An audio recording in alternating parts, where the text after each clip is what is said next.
Welcome to the Dirt on the Past, the Museum Edition, a YouTube and podcast program of the Extreme History Project, which explores ancient and historical topics relating to artifact collections from the Museum of the Rockies right here in Bozeman, Montana.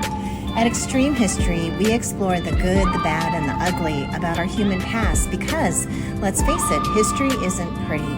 But it's so important to know because it's at the very thing that has led us to the most critical concerns in the present. So join me, Nancy Mahoney, and me, Crystal Alegria, as we talk to archaeologists and historians who have been digging in the dirt and in the archives and in museum collections to uncover fascinating histories that are relevant to today's issues and can help us move forward with a deeper understanding of the past.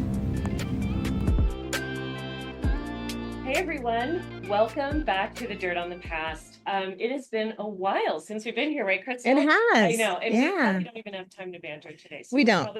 Probably next time. Okay. But it's been a while, and we're super glad to be back in the studio with Ashley. So welcome to this month's, I don't know how many months edition of the show. Yeah. I'm Nancy. I'm Crystal. And we are the co-hosts of the Dirt on the Past. So this week we're recording at the Museum of the Rockies in the E.L. Wiegand Digital Learning Studio, which we're so excited to still be using. But around us is going on some amazing remodeling. A whole new hall is going in with the Montana State dinosaur. Is that what you said, Ashley? Maiasaura. Sora or not Sora? Sora. Sounds kind of feminine. That's cool. Oh, yay! I'm right up on that, right? Okay. Yay. And it looks awesome. And then there's this underwater thing that they're doing where you feel like you're underwater walking in the room, and that thing I think is in the new Jurassic Park video. So I'm not even going to try to say that. So that is super cool, and you should come here because they'll teach you how to say it. So that's awesome. July 1st is opening. You can come before that, but you won't get to see the new stuff. Right. So that. Okay. So we're in our beautiful digital learning studio here, and just a reminder, in addition to listening to us on a podcast, you can also watch us recording on Extreme History's YouTube channel. So look for us there. You can see the weird new color of my hair today if you want. So today we're joined. It's beautiful. It's beautiful, Nancy. Crystal, thank you, Ashley. I appreciate that. I'm still getting used to it. Okay. We're joined via Zoom by Dr. Doug MacDonald. He's a professor in the Department of Anthropology at the University of Montana in Missoula. And he's here to talk with us about his new book, Land of Beginnings, the Archaeology of Montana's First People. So welcome, Doug. Hi, Nancy and Crystal. Good to see you guys. It's good to see you at the Montana Archaeological Society meeting a couple weeks ago, and was able to give you both copies of the book so you could check it out. And I guess you didn't find it so awful that you just didn't want to do this. That's good. Gosh, no. Oh, it was so good. So good. Seem to be on a regular output of new books lately, which has just been wonderful for Montana archaeology, not only for those of us who love it and teach it, but I think for other people who just have an interest in it. Very readable, wonderful resource. Yes. So excited to talk about it today. So good to see you at the Montana Archaeological Society as well. It was such a nice event. It was such a great gathering of Montana's archaeological community, and I look forward to it so much every year, and I'm so sad when it's done. So it was really fun to see you and so many others there. And a good place for us to find new podcast content. Yes. So we have a whole list of new people to interview, and you're first on the list, Doug. Right. Yeah. You are now the head of the education. Yeah. Yes. So I'm the head of the education committee for the Montana Archaeological Society meeting. And Becky Timmons, an archaeologist that has retired from the forest, the head for many, many years. So big shoes to fill, but I'm excited to do that.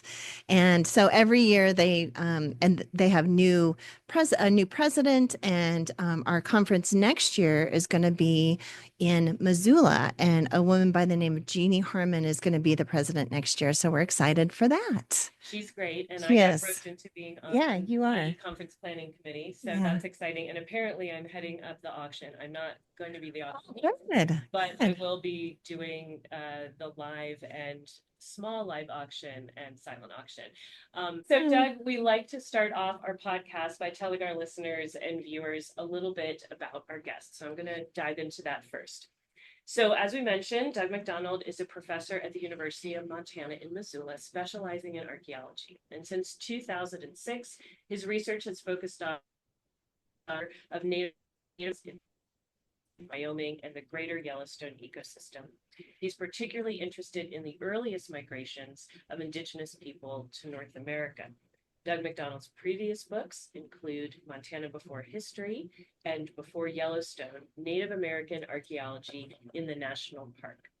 MacDonald's multi-year Yellowstone archaeology project has provided research for the completion of more than 20, that's huge. That is huge. Student projects. Yeah. And more than 30 published articles and book chapters, many of which appear in the 2-volume book series titled Yellowstone Archaeology.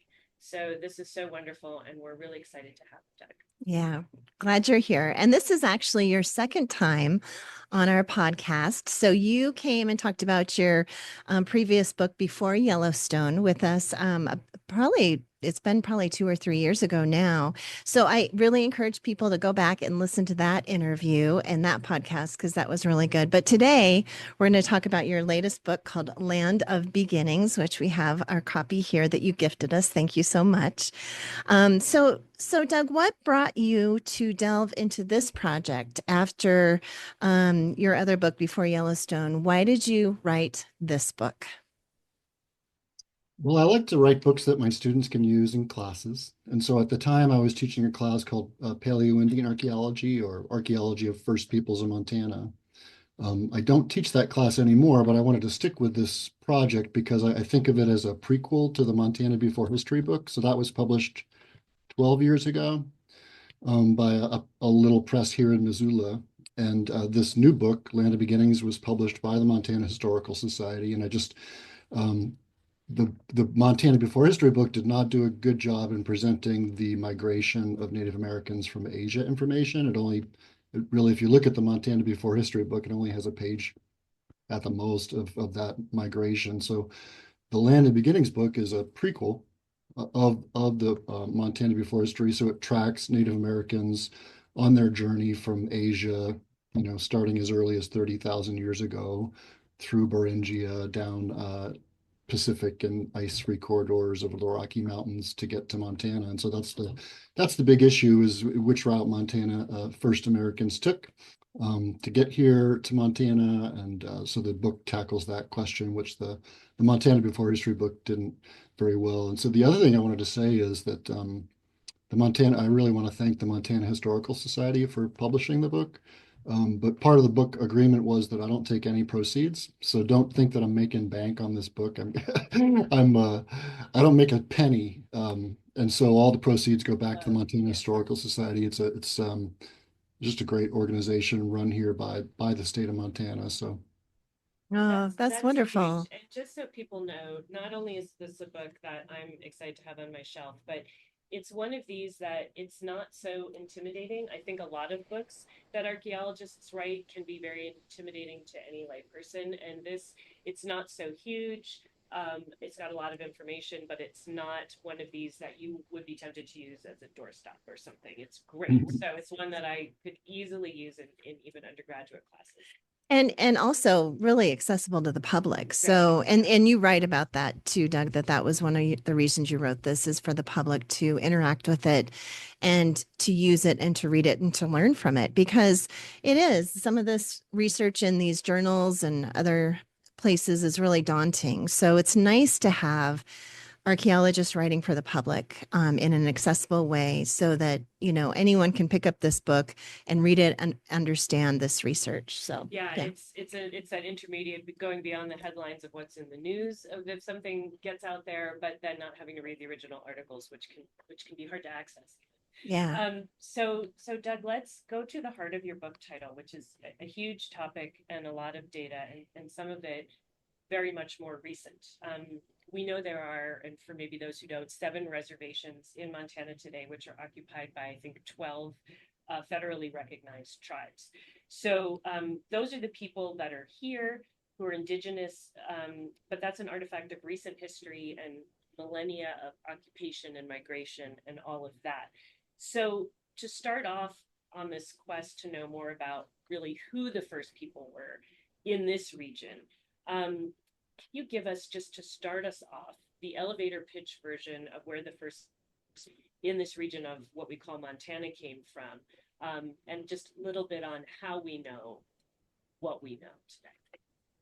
Yeah, so this is an issue that archaeologists have been looking into for years. I would say it's probably the most popular topic there is among North American and even South American archaeologists is the timeline and when the first Native Americans arrived to places like Montana. But it's a huge issue, not just here. It's a issue across the country, and there's a lot of similar books written in other states. You know, there's one for Colorado. There's one for multiple different states on how first peoples got to those different places, kind of catering to those different audiences in those different states.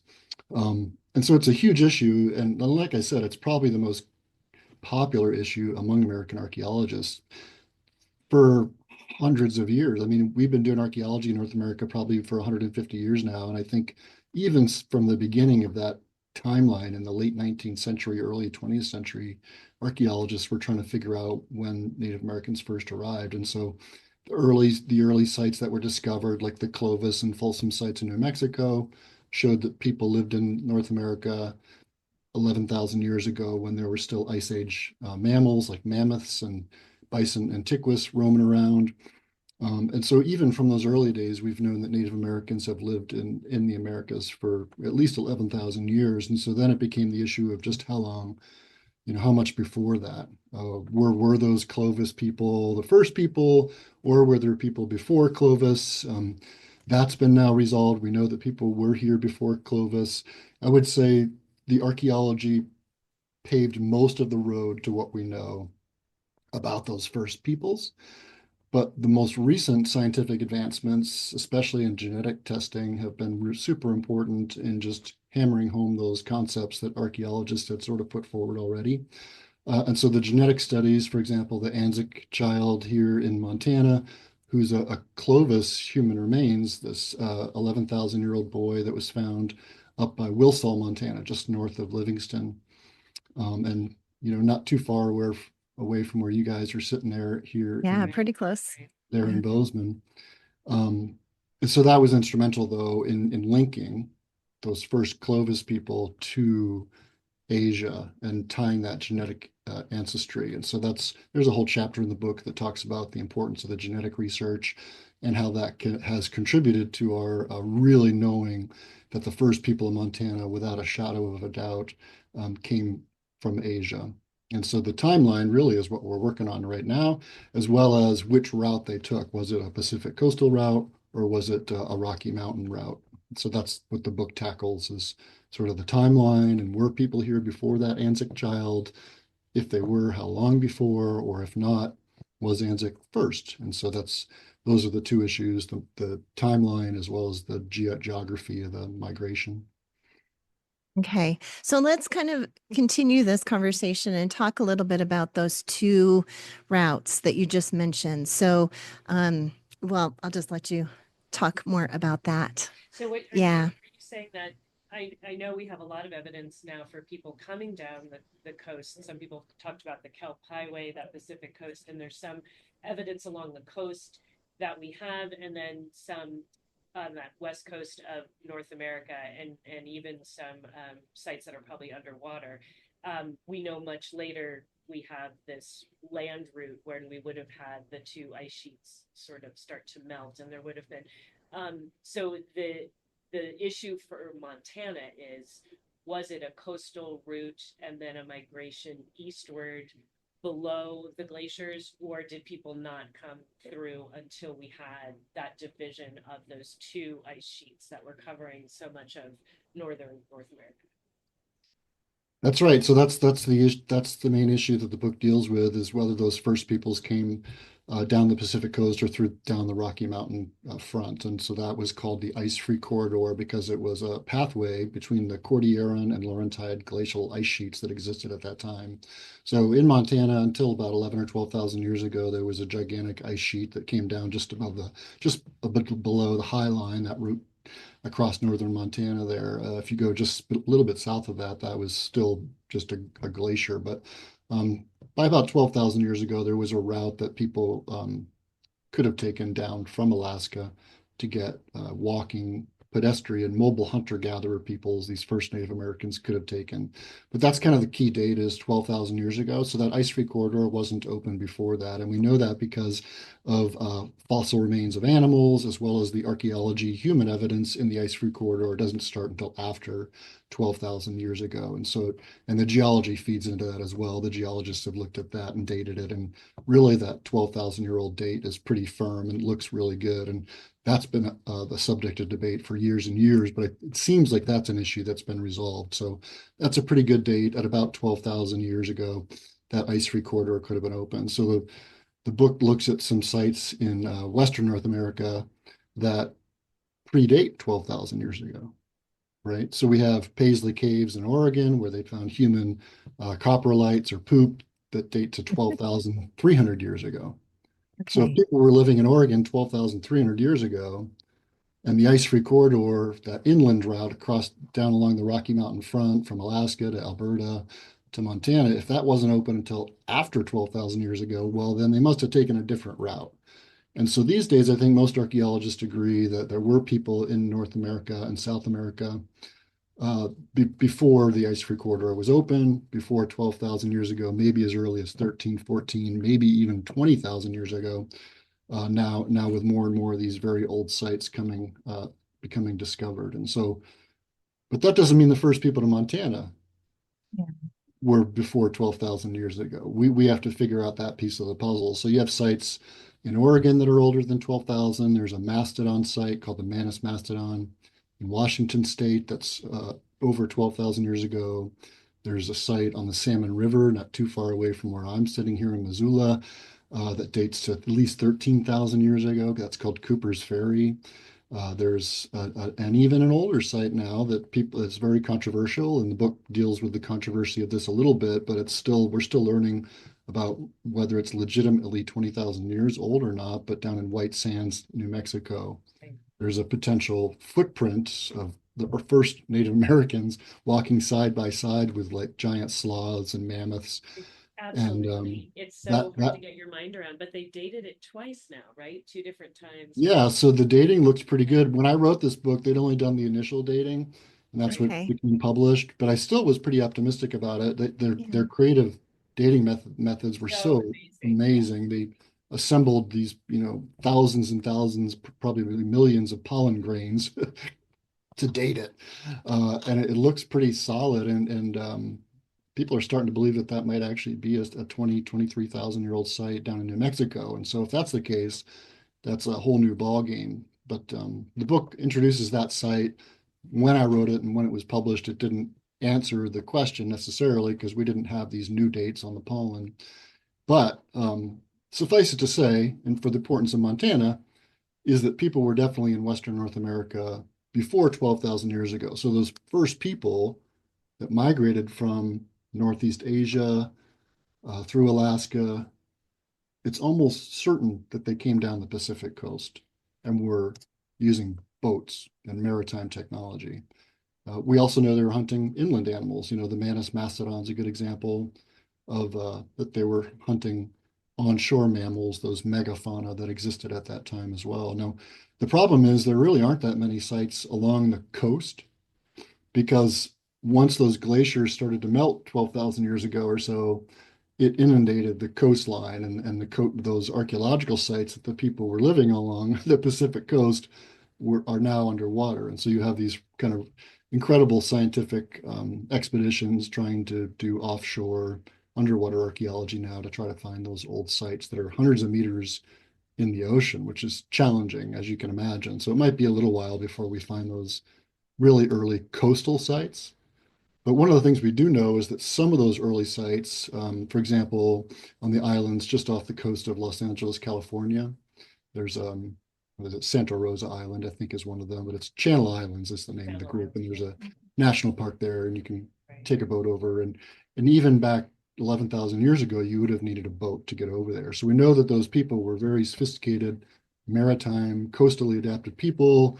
I mean, they found different types of fish hooks. I think one of the sites in the Channel Islands has like 30 species of fish that they were really well adapted to that environment. And so I don't think there's any doubt that they were a coastally adapted people. Now, Were those the first people that eventually made it to Montana? So if they did, they would have come down the Pacific coast, and then, the easiest routes would have been following like the Columbia River to the Snake River, then to tributaries that might have taken them into Montana that way. And so the Cooper's Ferry site on the Salmon River in Idaho is a really good example of that. That's probably the oldest site in Western North America now that dates at least 13,000 years ago. And that's the closest old site to Montana. So it's very clear that those people did migrate up the Columbia to the Snake to the Salmon River, and certainly could have then kept going up to places like Montana. Now, the problem is, do we have archaeological sites that old in Montana? That was the next question. So we kind of have answered, the archaeologists have answered the question of when, more or less the timeline, but also the route of those first peoples to the Americas was certainly a Pacific Coast route, just based on the timeline and everything that we know about those early sites compared to the opening of the ice-free corridor. Now, what we don't know, and what the book deals with, is whether those are the same people that eventually made it to Montana, or did they come down after 12,000 years ago down the ice-free corridor to get to Montana, or some combination. So that's kind of the other issue is, yeah, we know people were in Oregon and Washington, California, even all the way down into South America before 12,000 years ago, but we're not sure if people were in Montana before that point. Super interesting, and as you said, there could be some combination of it. So I'm going to throw a few things out there before I get to our next sort of big question. But so a couple things. It's interesting to me to think about a fishing technology and riverine technology, and we're coming down that coastal route, hunting mammals or fish from islands or the coast, and then maybe going along waterways. When I think about these glaciers melting, and when I think about 20,000 years up to those, 13, 12,000 year old artifacts along the coast and, evidence for humans, I'm just wondering what all that water melting would have done to all those rivers and how it would have changed them or looked so much different from what we have today. And then trying to imagining how that would have, but, so that's one thing, trying to move along those. The other thing is, it seems to me a different different kind of lifestyle and subsistence technology to be hunting really large megafauna than it is to be hunting marine mammals and fishing and relying on that for a lot of those kinds of protein. So I'm interested in your thoughts on that. And then, to get to the big question is, with all that in the back of our minds that people would have had to navigate one way or the other to get to this region we call Montana, what do we know about the oldest sites we have in Montana that are well dated? Which ones are controversial that are in Montana? What are the dates for those? And which ones are the ones everyone agrees on that are very old? So let's go to it. Yeah, so we don't have a lot of really old sites here in Montana. I'm not sure why that's the case. We've done a lot of archaeology in Montana. We just haven't found a lot of these really old sites, but there are two sites that the book deals with. One is the Anzick site that I mentioned earlier about that little boy that was found. He was 2 years old. He died up by Wilsaw, and that's very solidly dated to 11,000 years ago. But there's another site up called the Lindsey Mammoth. It is kind of just below where the High Line is in eastern Montana, and it dates to about 12,300 years ago. Now, the big question about the Lindsey Mammoth is not the dating of it. It's solidly dated also to be 12,300 years ago by Les Davis, who was a professor there at Montana State University, a very esteemed professor. And he promoted the idea that 12,300-year-old mammoth was killed and butchered, or not killed, let me rephrase that, was at least butchered, at least partially, by people. So he links people to that dead mammoth 12,300 years ago. Now, that information is very controversial, and that's because he didn't find any stone tools associated with that mammoth. So that's the key piece of evidence that's lacking from the Lindsey Mammoth. And then there was Catherine Krasinski. She's now a professor at Adelphi University in New York City. She did a study of the bones of the Lindsey Mammoth and identified what she thinks are human-made butchery marks that show that people butchered, or at least partially butchered, or tried to get some meat off of that mammoth 12,300 years ago. There's also some large rocks there and some breakage of the large leg bones of the mammoth that look like people may have broken the leg bones open to process bone marrow, which is something that all hunter-gatherers throughout the world would have done with a big animal like that. They would have taken the marrow out and eaten it. It's just a very protein-rich, fatty substance that all of our ancestors loved at some point, thousands and thousands of years ago. And so that makes sense that they would have done that.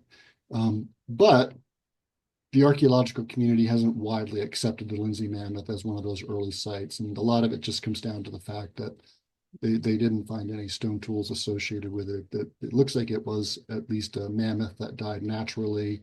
And if people were there, they were just there for a short time, kind of trying to get some edible pieces of the animal. But I'd say, there's probably 12 to 15 very early sites, including those ones I've already talked about. There's a couple other mammoths that are in Wisconsin called the Schaefer and Hebior mammoths. They date almost to the exact same time as the Lindsey Mammoth. These are two in Wisconsin, same position, similar to where the ice sheet was 12,000 years ago. The difference between the Schaefer and Hebior sites in Wisconsin are that they found just a small number of stone tools that show that people use stone tools to butcher those animals. Those sites are pretty widely accepted. The Lindsey Mammoth is not. And I would say I'm on the fence. I probably don't know the answer to the question, really. It would be fun to go back and try to find more archaeological information to support the human interaction with that Lindsey Mammoth, because right now the data just are ambiguous. And so when you have these famous archaeologists like David Meltzer and those folks putting together their lists of the most important old sites in the Americas, unfortunately, the Lindsey Mammoth doesn't always make that list. Yeah, you gave a good overview of the Lindsey Mammoth site in your book, and it is really intriguing. And you also mentioned that, a lot of these sites had antler bone points and other things that people could have used instead of stone tools. And those, of course, would have degraded over time and are no longer there. So I thought that was fascinating as well, that could be an option, since people were kind of just moving into this area and they might not know where the stone tool sources are, where those obsidian sources are, those chert sources that are the best to use. And so that was really interesting that it could have been bone tools they were using at the Lindsey Mammoth. But you do a really good job of really laying that out and making it more understandable to me, because I didn't really understand the whole complexity of the Lindsey Mammoth site. So that was great. And I also wanted to say that the Museum of the Rockies, actually, this building we're in, has the Lindsey Mammoth, The Jobber, right? the whole thing. Yeah. So Do we have an image? No, or no? No. okay. Okay. So that's okay. Yeah. I think what was nice is putting in that broader context of Wisconsin, and thinking about where Wisconsin is, and if they have these mammoth sites, Yeah. stone tools. I mean, how do you get there without kind of coming through this region, given where the ice free corridor opened up? So doesn't that lend a little more weight to thinking that the Lindsey Mammoth site probably isn't just natural, as well as if it looks a lot like in other ways what's going on in other similarly dated mammoth, because it doesn't, like you said, it doesn't look like they're killing mammoths necessarily. It looks like they're butchering what they're finding in these places. That's a really good point. And I think, using those early sites in places like Wisconsin does provide a lot of credence to the idea that proves the point of a Pacific Coast migration than an inland migration, because those do date to older than just about 12,000 years ago. It's theoretically possible, because they are right around 12,000 years ago, that even those people could have come down through the ice-free corridor, but it would have had to have been, pretty quick after they were exploring the ice-free corridor from Alaska, from that north end, and made their way pretty fast to get down to places like Wisconsin. So it does make more sense. You're right, Nancy, that was a Pacific Coast migration and then coming up the interior. Now, it's not even out of the question, if we do have the site that's over 20,000 years ago down in New Mexico, there's another scenario, not even using the ice-free corridor at all, but a Pacific Coast migration down the Pacific Coast, and then not using the Columbia River necessarily, but but more of a southwestern migration route. Some of the earliest sites, in addition to those footprints, Yeah. some of the earliest Clovis sites and even pre-Clovis sites like in Texas. Now we know that there's pre-Clovis in Texas earlier than 12,000 years ago at the Galt sites, a famous Texas pre-Clovis site. And so that's kind of pointing to the idea that, maybe people migrated down the Pacific coast and then got to places like where it was a little bit warmer, like the American Southwest, and then started to push inland through Arizona, New Mexico, and Texas, and then eventually made their way back up to places like Montana and Wisconsin and that northern Rockies area. Yeah. So it's very complicated, and I hope I explain that in the book because the big takeaway and the thing I say at the beginning of the talks that I give about this is that I don't know the answer. And that's exciting for our students. It's exciting for other archaeologists because there's still a lot of questions about this, and I don't know. This book does not give you the answer. It gives you some hypotheses and explains some scenarios, but it really doesn't. I don't know the answer to the question about exactly which route people. So if you don't agree with the Lindsey Mammoth, which I'm not sure I do, but if you're one of those that are looking at the information from Lindsey and you're saying, nope, it's not a real site, then it does open the possibility, at least based on the Anzick site at 11,000 years ago, that they came down through the Rocky Mountain front in that quote unquote ice-free corridor from Alaska down through Alberta into Montana. And so that's still possibly how those first people migrated. And now it's also possible that both routes were used, or even that third route from the American Southwest. And so I think it's probably once we learn more and more, 30, 35 years ago when I was in graduate school, I thought we would have known the answer to this question, but we really don't. And so it's kind of exciting that there's still a lot of information out there to find about early sites for young archaeologists. After my day, I'm not sure I'm going to be the one to solve the problem, but it's exciting for students.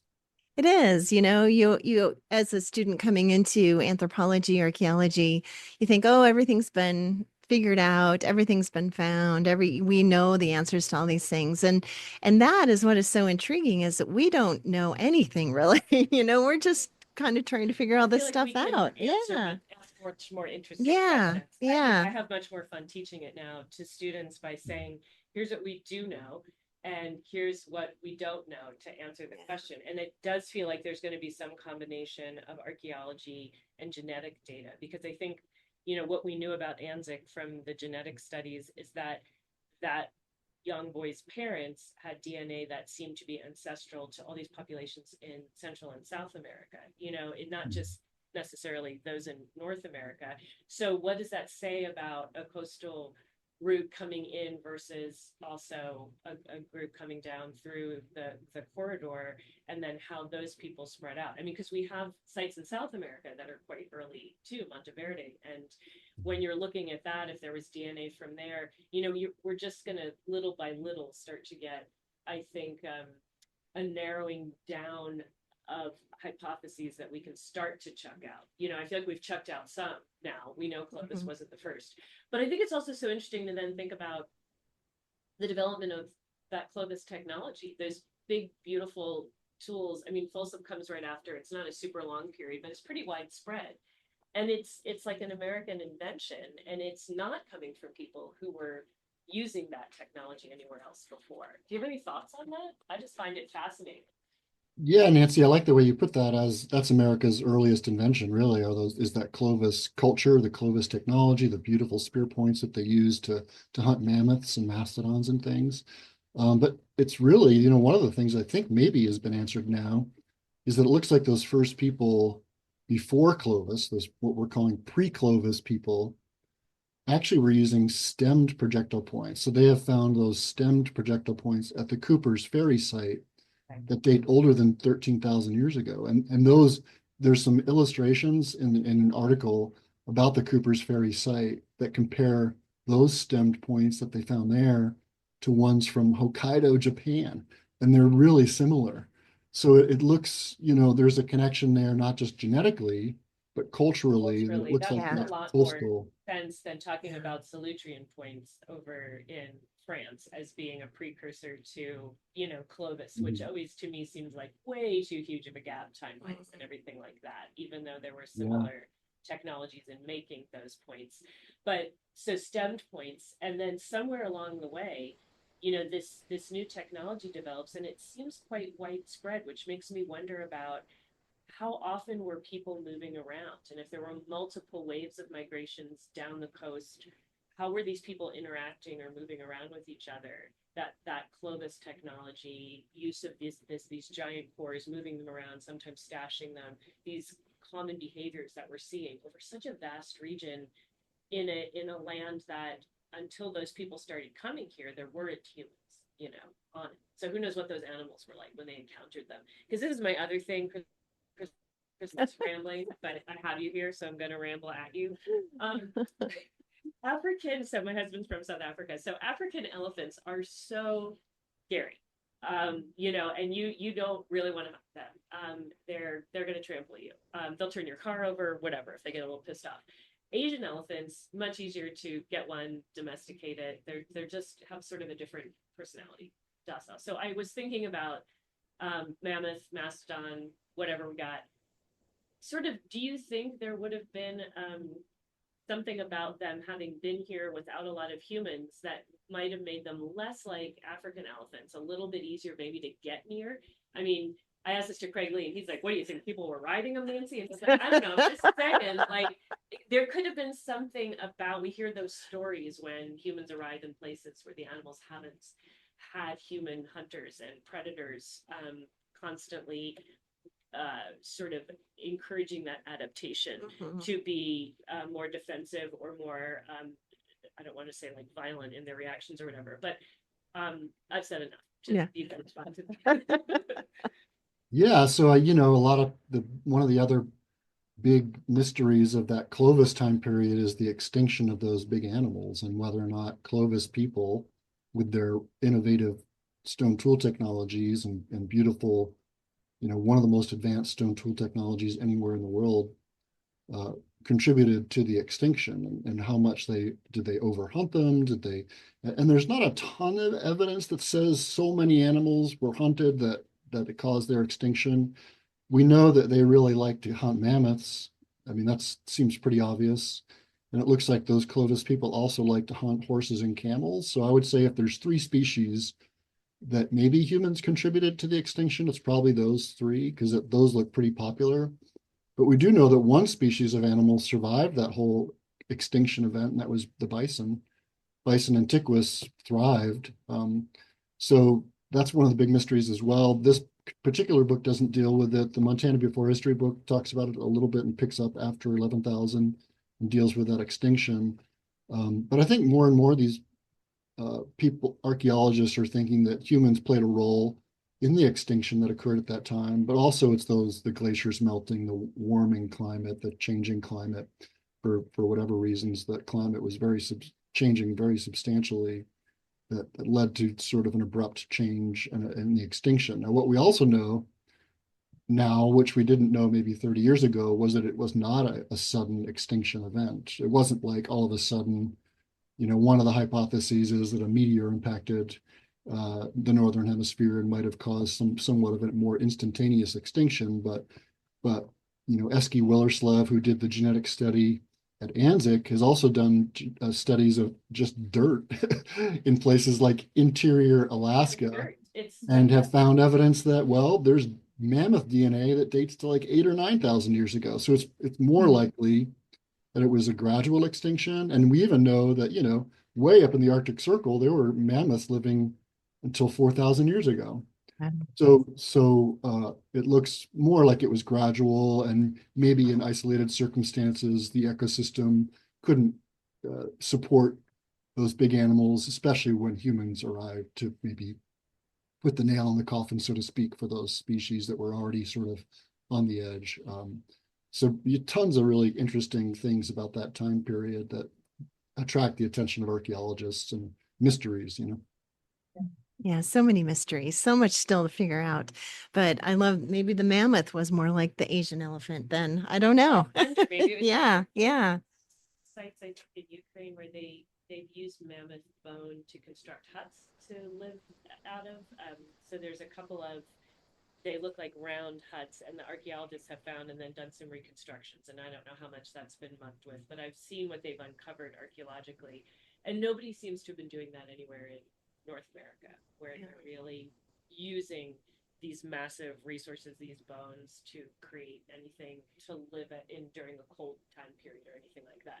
So just I'm different. having a hard time hearing you, Nancy. I Oh, can hear sorry. Crystal fine. Okay. Yeah, no, they were definitely using the bone and the ivory to make tools. In fact, that mammoth at the Manus site in Washington, they know it was killed by a projectile point that was made out of mammoth ivory.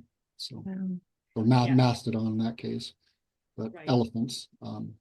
Yeah, they had. And I think your idea that the animals weren't used to people makes total sense, and would have made them easier to kill, because they're like, what is this little guy going to do to me? You know?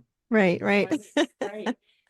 Interestingly too, I just feel like whenever I teach about sort of that upper Paleolithic period in Europe, you also get really burials, which we don't have here, where people have so much ivory made into beads that was attached to clothing. Just really different cultural adaptations to mammoth or mastodon resources, you know, making huts out of them or making all these beads. We just don't see as much in terms of the cultural remains of those things, even though you have very similar animals. So just fascinating for me to always sort of look more broadly. But I'm going to toss it to you to the next question. Yeah. So we've talked a little bit about the Anzick site on this conversation today, and we talk a lot about the Anzick site in this podcast because it's such an incredible and important site. I think I kind of just gave away my question.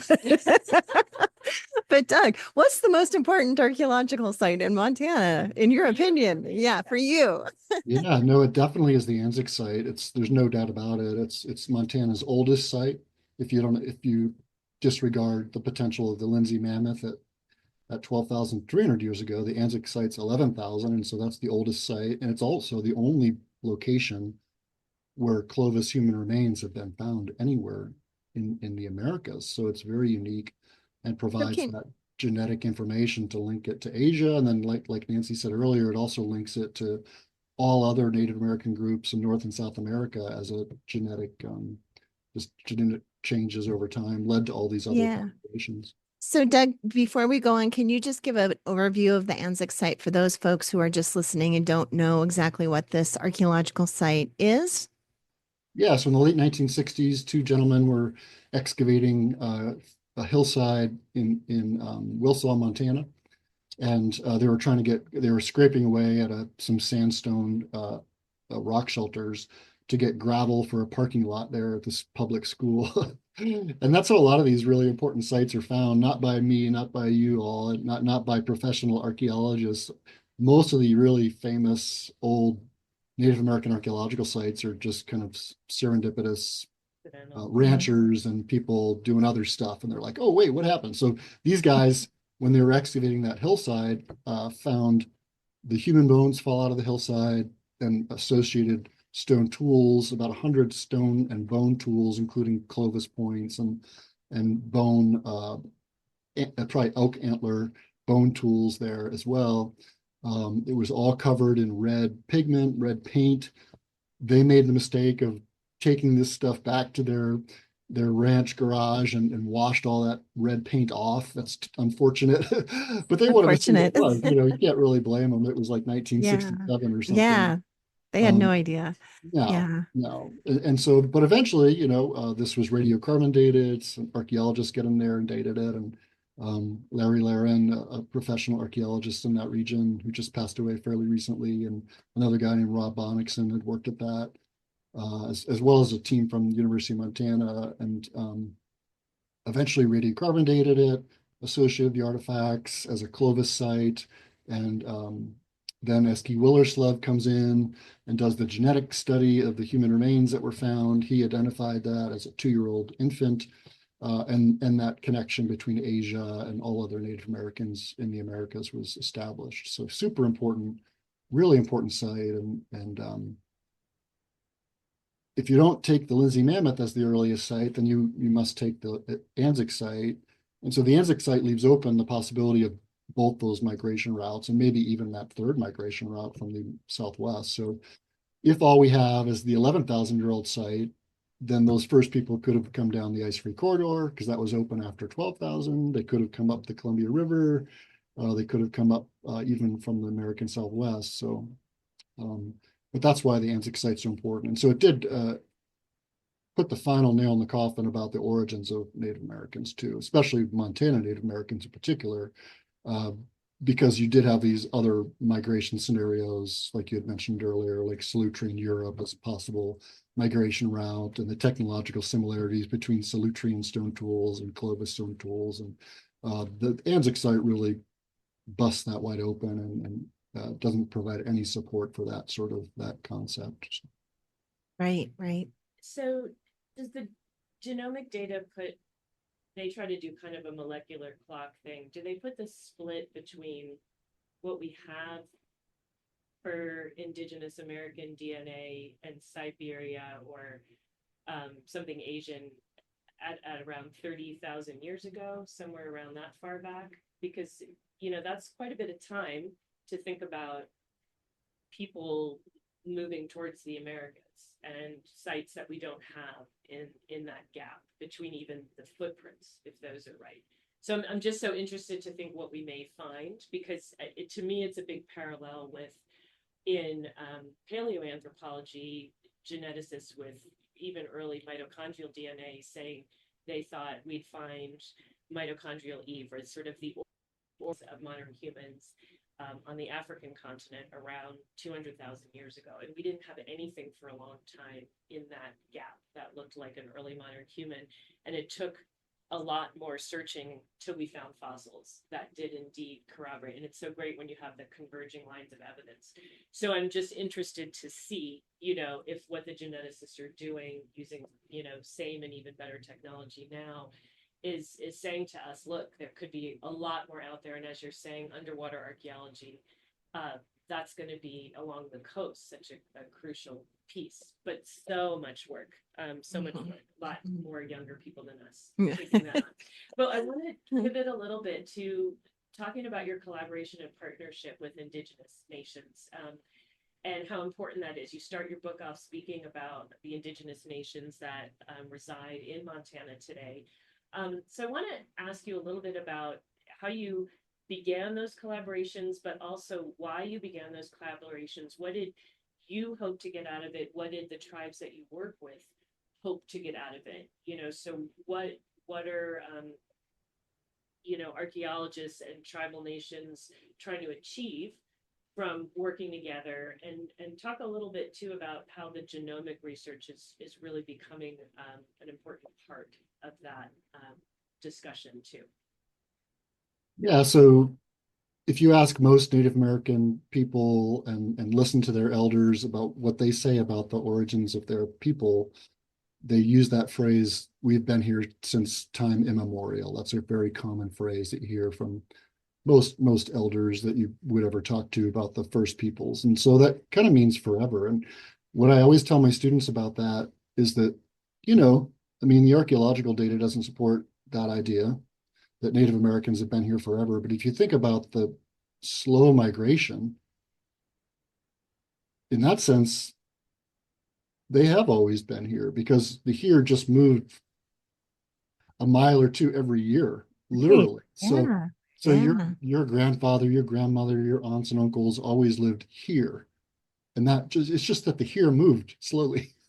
Yeah. And so it makes total sense that they would say Right. we've always been here. Right.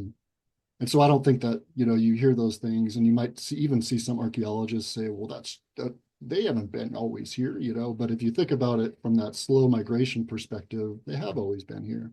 And then if you listen to some of the historical accounts of passed down from generation to generation among Native American tribes, and there's a couple different ones that I put in the book, it does kind of point to this idea that maybe there were at least a couple different migration routes used. If you look at the Blackfeet, it does look like they had to cross ice, and that there was a separation of populations, and that there was an ocean involved. And this was probably hundreds and thousands of years ago. And then if you look at, maybe contrast that with what Salish groups talk about and their origins, Well, if you look at where Salish language speakers are today, Native American groups that speak Salish languages, they live in Western Montana and all the points westward, all the way over to the Pacific coast.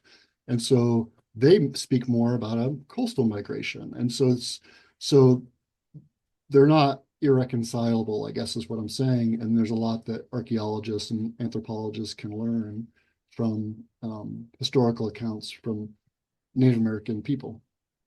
And so the book deals with that a little bit. It doesn't go into it in a lot of detail, but there's still a ton of work that could be done trying to link some of those ethnographic, historical, Native American elder accounts to what we know about the archaeological record and find a lot of synergy between them. Yeah.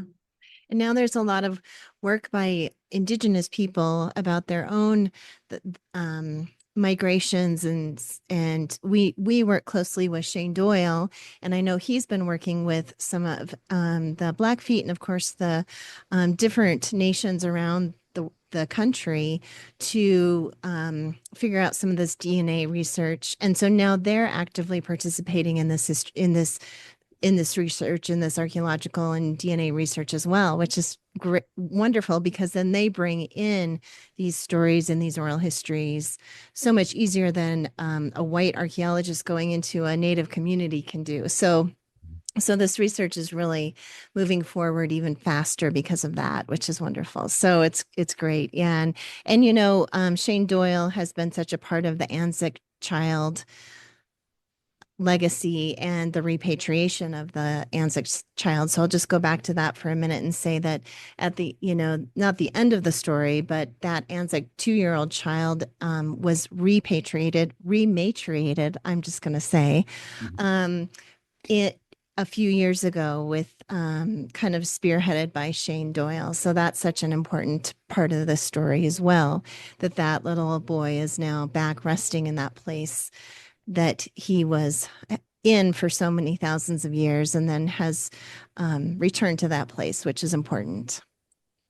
Yeah, and the old museum at the Historical Society in Helena, before they built this new wonderful building. So for those of you out there that don't know, the Montana Historical Society just constructed a beautiful new facility that'll be open this soon. I think this winter they're scheduling it to be open to the public. Before that, they used to have their old museum just down from where the Capitol is in Helena. And I think all the artifacts were assembled together there for visual display. And I always used to love to go in there and look at the artifacts that they had found from the Anzick site, not the human remains, but the stone tools. That is not going to be the case in the new facility. They will not have those stone tools on display, and that's out of respect for the human remains that were found in association. And that's just a choice that the Montana Historical Society made. But they will have a wonderful display about it, describing the Anzick site and the archaeology that was done there and the different studies that make it so important. So it's not like the Anzick site's not going to be there. I will miss being able to go look at the artifacts. I'm not going to lie. Well, and there's some amazing photographs online if you want to go online and look at those photographs. So there you can still see them, but it's out of respect, that those won't be on display. So one more thing there are plastic replicas of all those artifacts. And so I think maybe they'll have some replications there on display. And those you can't even tell the difference between the originals. They're very well done. So yeah. That's the right thing to do. So Doug, we've talked about a lot. We've covered a lot of ground here. But I want to talk about the future and talk about where this research is going. And you published this book recently, but in the world of archaeological research, things move fast. Have there been any updates that you would like to provide on some of this dating? And are there any, possible updates coming in the future that you know about with some of this dating and pushing this timeline back a little bit? You mean with DNA? Yeah, DNA or dating, archaeological dating, or archaeological sites, or all of the above. Yeah, there's so many archaeologists and geneticists working on this topic right now. Like just last week, there was an article published in Science summarizing a lot of the genetic data, putting it back 20, 30,000 years ago into those Beringian, Northeast Asian, Alaska populations, just confirming these ideas that we already kind of knew, but hammering it home and really coming to a better understanding of the timeline. Since the book was published, or since the last edit of the book, before it became published, more data about the White Sands footprints, like Nancy said earlier, I think, boy, that is looking like a 20,000-year-old site. And if that's the case, that's going to open up a lot of windows, and we're just going to have to dig deeper. Totally. I mean, Yeah. I thought Well said. 2 or 3 meters was deep enough, but maybe not, and so Right. I think more and more archaeologists are starting to dig below those Clovis deposits for sure, and trying to look for the older sites. And so other than that, I think the most recent old site was Cooper's Ferry. That's still in the news quite a bit, and they're still learning a lot more. That's out of Oregon State University, that crew that excavated that site. And that has changed a lot just in terms of how far inland we know those first people got. So there's going to be more sites like Cooper's Ferry, more sites hopefully like that, the credible footprints at White Sands. And the future is bright for understanding this topic in a lot more detail for sure. That's great. That's great. Well, and we did do an interview with what was the gentleman's name that we did the interview with, Nancy, with the from White gentleman Sands? Yeah. Say it wrong, but he was one of the leads. He was not an archaeologist, but he was working more as a not a geomorphologist, but something like that, who was working on that. And he talked to us all about the dating. He was the lead author on the original publication. Yeah. And so we interviewed him, which was fascinating. We got some feedback from some people who were not sure about that after we had the podcast go live. And then I saw that they had they'd gone back, done more work, and then redated using different technologies, redating different materials. And to me, to come up with the same answer, with a whole different set of things, has been much more convincing. I think everybody felt a little more comfortable. So I'm with you. I'm feeling like it's looking good, and that's opening up a ton more questions. Just a lot. Yeah. Well, one of the things to keep in mind is that all these really old sites come under a tremendous amount of scrutiny. Oh, yeah. And so it's totally appropriate for scientists to step up and say, whoa, wait a second. Yeah. There were some issues with how you dated those footprints first. But I give them so much credit for doing the pollen analysis and pollen dating, which I had never heard of before. It's just mind-boggling that they could assemble enough pollen to get a radiocarbon date for those, and those dates confirmed the earlier ones. So that's just part of the scientific process. And if I found a site that I said was 15,000 years ago, believe me, that site would be put under a tremendous amount of scrutiny, and there would be people saying, nope, sorry, Doug. It often takes, I feel like, over a decade. I mean, Monteverde, was just, they had to get a whole team of archaeologists to go down together before they would believe even just the younger of the two potential sites down there. How did people get there, before 12,000 years ago and inland, so I expect that there'll be these controversies, but who knew we could get DNA out of dirt, right? Okay, so there's a whole lot of stuff that keeps changing. We're starting to be able to push back DNA way into the millions of years with proteomics or something like that, proteomics, something that I can't pronounce very well. But again, I feel like these new technologies are super exciting.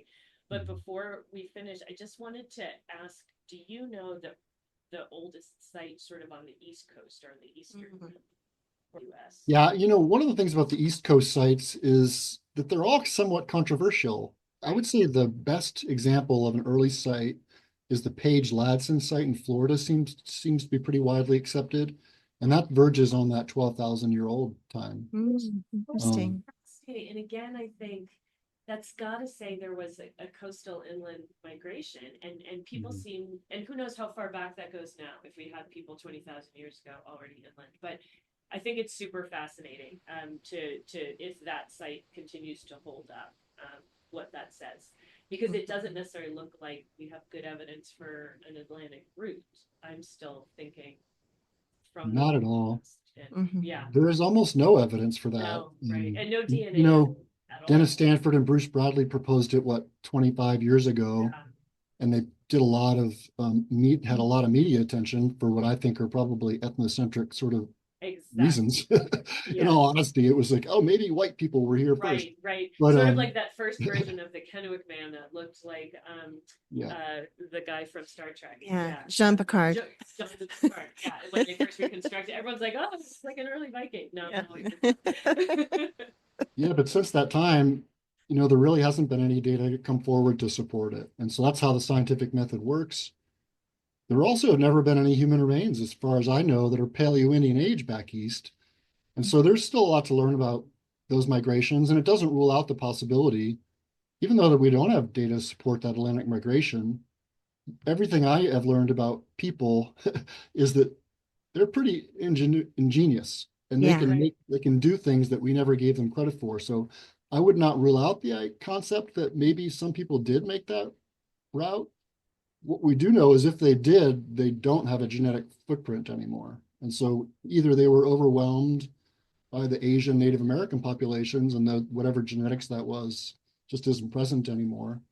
Or we also just don't have a very good set of data for human remains from that time period. It's just we have such a small sample of maybe 10 sets of human remains, and it's probably not sufficient to make a broad sweeping generalizations about population. So there's a lot that could happen back east that would Yeah, give so us much. more insight into that. So I don't rule it out, but we need to look at the data we have. And as of today that we're sitting here talking to each other, there is no real data to support that Atlantic migration. And I think you could explain it with what the data we have, talking about a western coastal route and then moving inland to the east.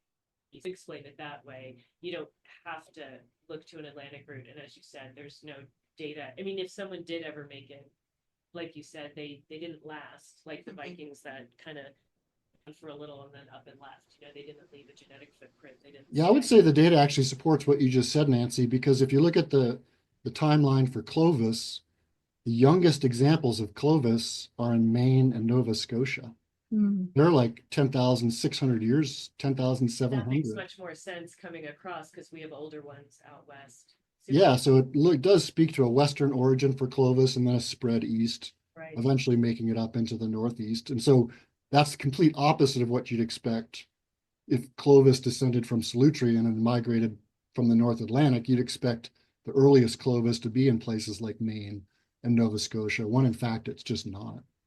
And it blows my mind what a huge area we've found Clovis. So again, it just speaks to people moving, ideas moving across that landscape. But we're going to stop it there.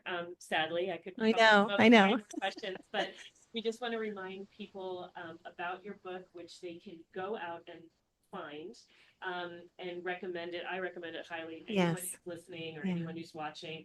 And before we leave, Doug, just please remind people where they can find this book and your other books. Yeah, so the Land of Beginnings book is available anywhere you can buy books, really. I think it's most bookstores around Montana will have it in stock, and if not, you can get a copy from Amazon, and that's the same for the Before Yellowstone book, which I think is my favorite, and also the Montana Before History book. So all three of those are pretty widely available. Just Google them and you can find a place to buy them. Okay. Oh, well, thank you so much, Doug. It's been such a great conversation today. We're so glad to have you with us. Well, thanks for inviting me. This was a lot of fun. Yeah, wonderful. Well, thanks so much. Thank you. And thanks to all our listeners out there for joining us today. And if you love this podcast or this YouTube episode, please tell a friend, subscribe, pass it on, share it wherever you share your social media. Thanks for listening today. And we hope you can join us again to find out more about the dirt on the past. All right, and a big shout out to the Museum of the Rockies and the fabulous Ashley Hall. She's over there. For the use of the studio space, and to Lawson Alegria, Crystal Sun, for mixing our music. So thanks, everyone.